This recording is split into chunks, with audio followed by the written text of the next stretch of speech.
বহু বছর আগে ইয়ামেনে এক মুসলিম বাদশাহ শাসন করতেন। বাদশাহ ছিলেন অত্যন্ত ভালো একজন মানুষ। তিনি আল্লাহর ওলিদের অত্যন্ত সম্মান করতেন। এই বাচ্চার একজন নেককার ফকিরের সঙ্গে ভালো বন্ধুত্ব ছিল এবং সেই নেককার ফকির সবসময় বাদশাহের সঙ্গে থাকতেন। বাদশার যখনই কোনো প্রয়োজন হতো তখনই সেই ফকির বাদশার দরবারে চলে আসতেন। কিন্তু এত কিছুর পরেও সেই বাচ্চার একটি খারাপ অভ্যাস ছিল, আর তা হলো সেই বাচ্চা যখনই কোনো সুন্দর নারীকে দেখতেন তখনই তিনি কোনো না কোনো উপায়ে তাকে নিজের দরবারে নিয়ে আসতেন এবং সে চাইতেন ওই সুন্দরী নারীর সঙ্গে বিবাহ বন্ধনে আবদ্ধ না হয়ে সারাটি জীবন কাটিয়ে দিতে। বাদশার এই খারাপ অভ্যাস দেখে সে নেককার ফকির বাদশাকে বারবার সাবধান করতেন। ফকির বলতেন, হে মহামান্য বাদশাহ, আপনার যদি কোনো নারীকে পছন্দ হয় তাহলে তাকে বিয়ে করে নিন। ইসলামে বিয়ে করা অনেক ভালো একটি কাজ, কিন্তু ইসলামে জেনা করা অত্যন্ত বড় একটি পাপ। আপনি অবৈধভাবে নারীর সঙ্গে অবৈধ কাজ করছেন, এটা খুবই নিন্দনীয় কাজ।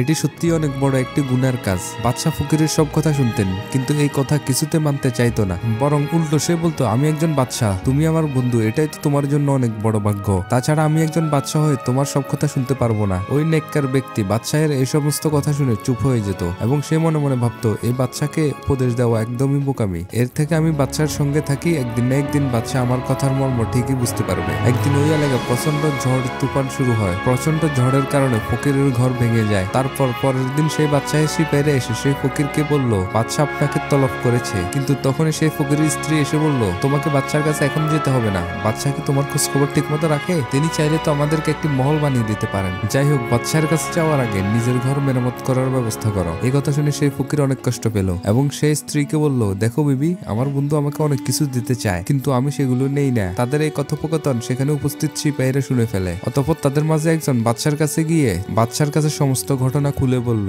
সিপাহী বাদশাকে বলল, হে মহামান্য বাদশাহ, ফকিরের স্ত্রী বলেছে আপনি ফকিরের বন্ধু হয়েও আজ পর্যন্ত তাকে একটি মহল বানিয়ে দেননি এবং তার কোনো উপকারও করেননি। তারপর একদিন বাদশাহ ফকিরকে বলল, আপনি আমার বন্ধু, আপনি শুধু আমাকে একটিবার অনুমতি দেন, আমি আপনাকে একটি মহল বানিয়ে দিব এবং আমার ঘরে যে সমস্ত দামি আসবাবপত্র রয়েছে ঠিক সেই রকম দামি দামি আসবাবপত্র আমি আপনার ঘরে দেব। আমার মহলের যতজন চাকর রয়েছে ঠিক ততগুলো চাকর আমি আপনার সেবায় নিয়োজিত করব। এই কথা শুনে ফকির বলল, হে মহামান্য বাদশাহ, আমি আপনার সঙ্গে এই কারণে বন্ধুত্ব করিনি যে আমি আপনার কাছ থেকে বন্ধুত্বের সুযোগ নেব। আর হ্যাঁ, আমার স্ত্রী রাগের মাথায় এই সমস্ত কথা বলেছিল। আমার যে ঘরটি ঝড়ে ভেঙে গিয়েছিল আমি পুনরায় তা ঠিক করে ফেলেছি এবং আমার স্ত্রী আমার কথাগুলো পরে ঠিকই বুঝতে পেরেছে। অতঃপর একদিন বাদশাহ এবং ফকির দুজনে একসঙ্গে শিকারে বের হলেন। ফকির বরাবরের মতোই ঘোড়ার বদলে পায়ে হেঁটে চলতে লাগলেন এবং বাদশাহ ঘোড়ায় চড়ে চলতে লাগলেন। চলতে চলতে বাদশার অনেক তৃষ্ণা পেল। তারপর ফকির বাদশাহকে বলল, হে মহামান্য বাদশাহ, আপনি একটি গাছের ছায়ার নিচে অপেক্ষা করুন, আমি দেখি কোনো পানির ব্যবস্থা করতে পারি কিনা। এ বলে ফকির পানির খোঁজে বের হয়ে যায়। কিছু দূর যেতে সে একটি পুকুরের সন্ধান পায়। সেই পুকুরের পানি ছিল অনেক পরিষ্কার। পথে চলতে চলতে সে ফকির অনেক ক্লান্ত হয়ে পড়েছিল। তাই ফকির ভাবলো,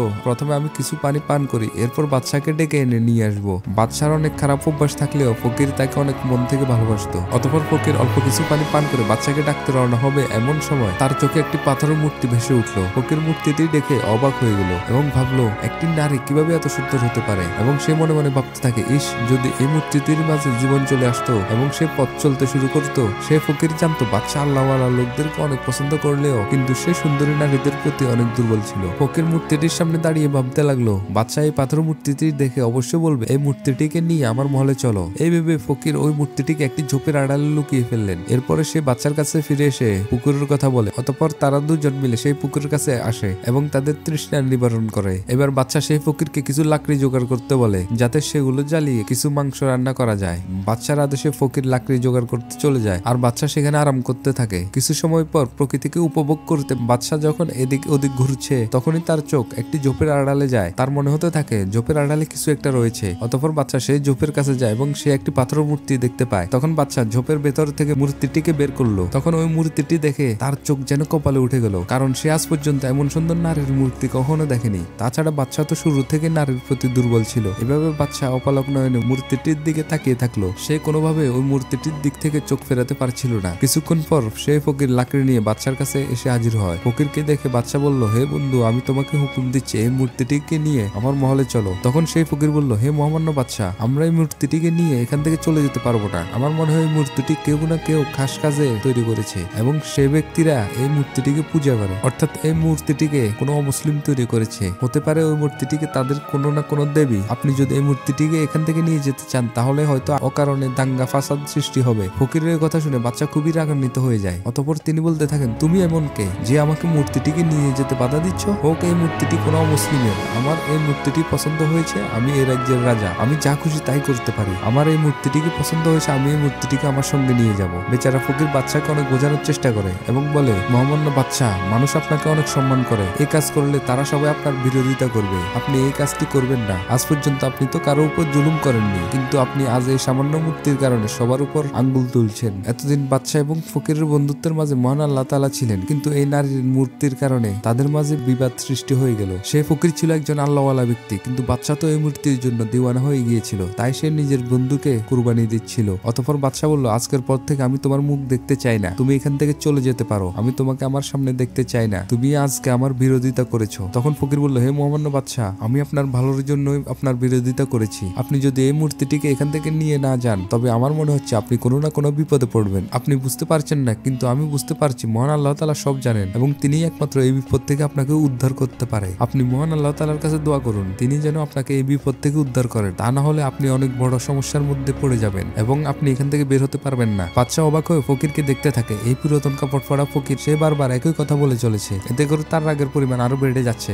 এবার বাদশার ক্রোধ চরম সীমায় পৌঁছে যায়। অতঃপর সে সিপাহীদেরকে ডেকে আনে এবং সিপাহীদেরকে আদেশ দেয় এই ফকিরকে এখান থেকে দূরে নিয়ে ফেলে দিতে। সঙ্গে সঙ্গে বাদশাহের সিপাহীরা ফকিরকে অনেক দূরে ফেলে আসে। এরপর বাদশাহ আদেশ দেয়, হে সিপাহীরা, এই মূর্তিটিকে এখান থেকে তুলো এবং আমার মহলে নিয়ে যাও। আমি এই মূর্তিটিকে অনেক পছন্দ করেছি, এমন সুন্দর মূর্তি আমি আজ পর্যন্ত কোথাও দেখিনি। সিপাহীরা এই কথা শুনে মূর্তিটিকে সে জমিন থেকে তুলতে যাবে, ঠিক তখনই প্রচন্ড ঝড়ের সৃষ্টি হলো, মাটি কাঁপতে শুরু করলো এবং সেখানে আযাব চলে আসলো। তাদের সবাই অর্ধেক জমিন দেবে গেল, কিন্তু তারা কেউ মারা যায়নি। বাদশাহ অবাক হয়ে এই সমস্ত ঘটনা দেখতে থাকে এবং ভাবতে থাকে এখানে কি হচ্ছে। হঠাৎ সে বাদশার সামনে একটি বদকার চেহারার একটা তান্ত্রিক চলে আসে। বাদশাহের সেই জমিনে অর্ধেক ঘেরে থাকা অবস্থায় সেই ব্যক্তিকে জিজ্ঞেস করে, তুমি কে? জবাবে সেই লোকটি বলে, আমি একজন জাদুকর। তুমি আমার মূর্তির গায়ে হাত দিয়েছো কেন? তুমি অনেক বড় ভুল করেছো। এখন তোমার সঙ্গে যা হবে তুমি কল্পনা করতে পারবে না। আমি এখন তোমাকে বলি দেব। তখন বাদশাহ বলল, তোমার সাহস হলো কিভাবে আমার সঙ্গে এমন ভাবে কথা বলো? তুমি জানো না আমি কত শক্তিশালী একজন বাদশাহ। এবারে জাদুকর বলল, তুমি যদি শক্তিশালী হতে তবে তুমি এই জমিনের মাঝে এভাবে আটকে আছে কেন? তুমি তোমার নাপাক হাতে আমার খোদার উপর হাত দিয়েছো। তুমি আমার খোদাকে তোমার মহলে নিয়ে যেতে চেয়েছিলে। তুমি এই কাজ করে কি প্রমাণ করতে চেয়েছিলে? তুমি মুসলিম হয়ে যা খুশি তাই করতে পারবে? বাদশাহ বলল, আমি এই মূর্তিটিকে অনেক পছন্দ করেছি এবং আমি চেয়েছি এই মূর্তিটি আমার সঙ্গে থাকুক। তখন জাদুকর বলল, এই মূর্তিটি আমার দেবী, আর আজকে আমি তোমাদের সবাইকে আমার দেবীর সামনে বলি দেব।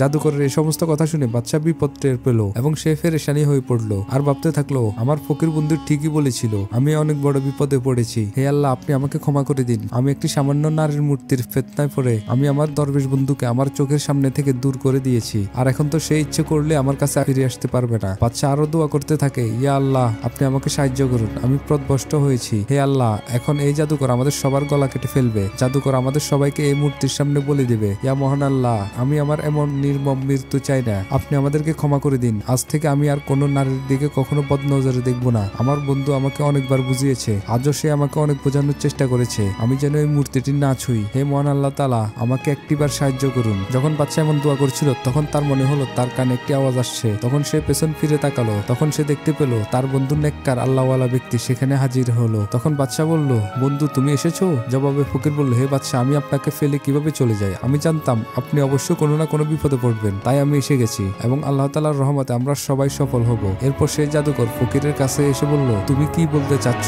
তুমি আমার থেকে বড় হতে পারবে না। জবাবে সেই ফকির বলল, আমি যাকে মানি তিনি সবার থেকে বড়, তিনি আমাদের সবার রব, তিনি সমস্ত ক্ষমতার মালিক। তুমি যার ইবাদত করো সে হলো তোমার হাতে বানানো একটি সামান্য মূর্তি মাত্র এবং তুমি এই মূর্তির পূজা করো, তুমি এই মূর্তির সামনে সেজদা করো, কিন্তু এই মূর্তি নিজেই চলতে পারে না। আর আমাদের রবকে তো কখনোই নিদ্রা স্পর্শ করতে পারে না, তিনি সর্বক্ষমতার অধিকারী, তিনি জীবনদাতা ও মৃত্যুদাতা। এই সমস্ত কথা শুনে সে জাদুকর অনেক রাগান্বিত হলো এবং সে বলল, হে ফকির, এবার আমি তোমার উপর এমন মন্ত্র পড়বো সেই মন্ত্রের শক্তি তুমি পুড়ে ছাই হয়ে যাবে। এরপর আমি তোমার এই বাচ্চাকে মেরে ফেলবো। যখন সেই জাদুকর মন্ত্র পড়তে শুরু করলো তখন ফকির মনে মনে আল্লাহ তাআলার কাছে দোয়া করতে লাগলো, ইয়া মহান আল্লাহ, এই জাদুকর আপনাকে মিথ্যা সাব্যস্ত করতে চায়। সে আপনাকে ছেড়ে এই মূর্তির ইবাদত করে, তাকে সে তার দেবতা মনে করে। সে আপনার শ্রেষ্ঠ মানুষকে এই মূর্তির সামনে কেটে হত্যা করতে চায়। আপনি এই জাদুকরকে দেখিয়ে দিন আমরা যার ইবাদত করি আপনি আল্লাহ তাআলা সবার বড়। দরবেশ যখন এই দোয়া করছিল ঠিক তখনই আল্লাহ তাআলা সেই মূর্তির মাঝে প্রাণ দান করলেন। যে মূর্তিটি চলতে পারতো না, কথা বলতে পারতো না, সেই মূর্তিটি মহান আল্লাহ তাআলার আদেশে জিন্দা মানুষে পরিণত হয়ে গেল